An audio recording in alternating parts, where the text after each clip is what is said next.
Klimaet er under stærk forandring. Vi må lægge vores livsstil om. Hvis ikke vi gør det, hvem gør så? Er vi parate til det? Vi har haft salat hver aften. Jeg tror, det er en for stor omvæltning for rigtig mange. Kunne du finde på at blive vegetar? Nej, det kunne jeg så godt nok ikke. Det var lige før, der ville udbryde borgerkrig, hvis det var, vi gjorde oksekød 3 gange så dyrt. Gør noget selv, i stedet for at vente på andre gør noget for dig. Hvad for noget mad bør vi spise? Det allervigtigste er, at det skal smage godt.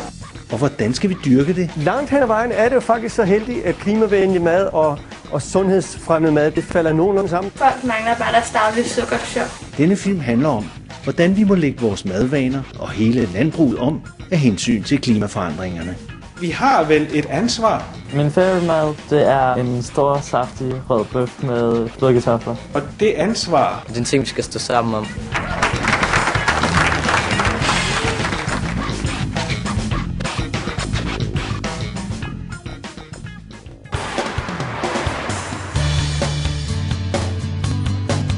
På Flakkebjerg Efterskole på Sydsjælland har en gruppe elever besluttet sig for at gøre noget for klimaet. Jo mere CO2, der ligger i luften. De vil gennemføre projekt Klimabevidst Mad med meget mindre kød og meget mere grønt. Og den mad vil de have hele efterskolen til at leve af i flere uger. Ved global opvarmning, så sker der det, at polerne de kommer til at smelte, og det kan altså give en meget stor vandstigning, helt op til 8 meter nogle steder. Vegetar, det udleder virkelig meget mindre CO2. Ved at putte en lille afgift på oksekød, som folk køber lidt mindre af det, så vil det faktisk kunne spare lidt meget CO2, som hvis hele Europa brugt biobrændstof i bilerne. Og så skal vi også spise grøntsager, fordi de er sunde, og så undgår vi livsstilssygdom og fedme. Så vil jeg bare høre, om man så må købe efter æbler, bananer, pærer og alt det andet gode der. Må man det? Og hvis du kan overleve med det, så er det meget bedre, at du spiser det frugt, vi har her, end at køre ned til købmanden. Især fordi bananer de er importeret fra andre lande. Du kan ikke dyrke bananer rigtigt i Danmark. Så prøv ellers at spise dansk frugt, og æbler er vel også godt. Men nu skal vi huske, at vi ikke kun skal gøre det her for os selv. Vi skal nemlig også gøre det for dyrene, der lever her i vores verden.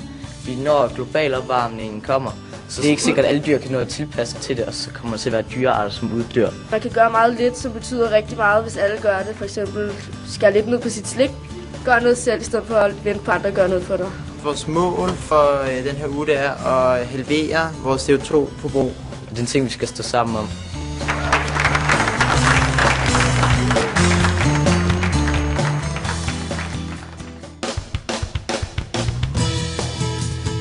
På Flakkebjerg Efterskole går elevgruppen i gang med at lave klimavenlig mad.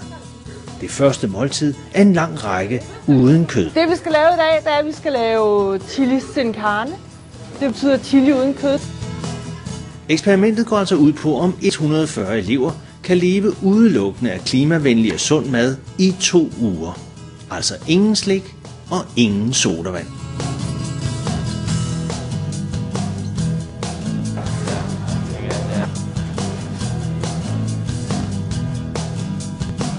Morgenkaffe, det er en ting, jeg kommer til at savne. Sund mad. Jeg tror, det bliver meget sjovt. Det er mere det der med ikke om at spise kød og sådan noget. Hvis man skal gå fra at være kødspiser og så til at undvære sig kød, så skal man igennem tilpasning. Det kan ikke undgås. Eleverne holder hele tiden øje med, hvor meget de kan reducere skolens hidtidige udslip af drivhusgasser gennem maden. 10 spidsbefulde tørret til det vil sige krydderier. Ja. Det er bunden, er der ikke noget, du køber. Vi har uddelt en besparelse på 18%. Hvis der er rigtig mange i Danmark, der sparer så meget ved det, så gør det en meget stor forskel, så selv vil det okay besparelse. Hver dag kan vi læse i aviserne, at klimaet er blevet mere ustabilt. Flere katastrofer med oversvømmelser, tørke og erosion, væltede træer og store arealer med ødelagte afgrøder.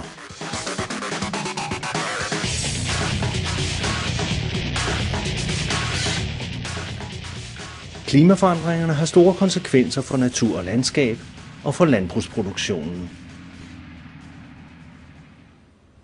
Vi er i Spanien. Her ses klimaforandringerne tydeligt. Tørke så langt øjet rækker. Der kan ikke høstes noget, og på lang sigt kan disse områder blive til ørken. Når der ikke bliver høstet, som her i Spanien, så er det med til, at fødevarepriserne stiger, og der bliver knaphed på fødevarer. Det sker allerede nu mange steder i verden, og det har konsekvenser for fattige mennesker, især i ulandene. Klimaforandringerne kan også mærkes i Danmark, selvom vi ikke er så hårdt ramt. Heldigvis kan vi gøre noget for at bremse denne udvikling, så klimaforandringerne ikke bliver så omfattende. Noget kan løses med mere vedvarende energi og energibesparelser. Men vi kan for eksempel også begrænse de store udslip af drivhusgasser fra landbruget. Her i Danmark kommer 18% af drivhusgasserne fra landbruget. På verdensplan er tallet næsten dobbelt så højt, nemlig 32%, når man tæller med den massive rydning af regnskovene for at lave mere landbrug. Landbrug og anden arealanvendelse er altså årsag til en tredjedel af hele verdens udslip af drivhusgasser. Så der er god grund til at lave om på landbruget og på det, vi spiser. Hvad skal vi så især lave om på? Hvis vi spiser mere klimavenligt, så skal vi spise mindre kød og mælkeprodukter. Vi skal spise mere af grøntsagerne, frugt og ellers kornprodukter, mel og gryn og ris, gerne pasta. Og vi skal gerne spise sæsonens grøntsager, så de heller kan være opbevaret. Optimismen er høj. 2 uger med klimavenlig mad venter forud.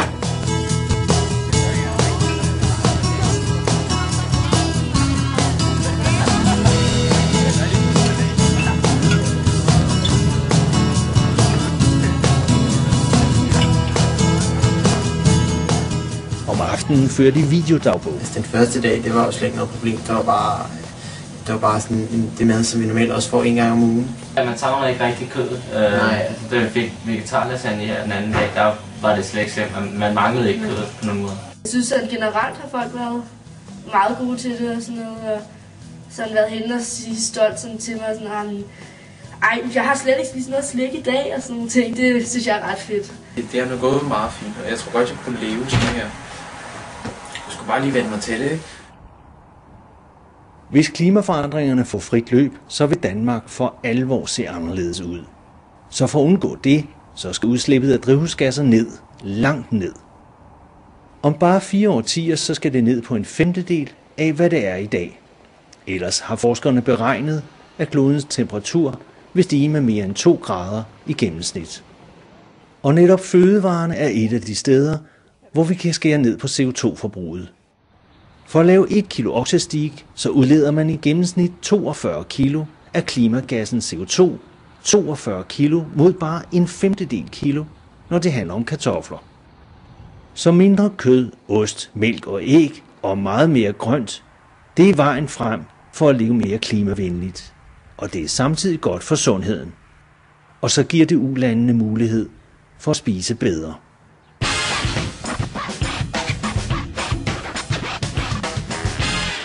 Velbekomme. Efter 3 dage med vegetarmad tærer det på nogle af eleverne. Det er ikke noget sjovt. Du synes, hvad med maden i dag? Hvordan har det været? Vi har haft salat hver aften. Jeg har jo bare været vant til at spise virkelig meget slik og drikke sodavand og sådan noget, så det synes jeg har været lidt svært. Stop, Lars! Der begynder at gå en strøm af elever ned til købmanden.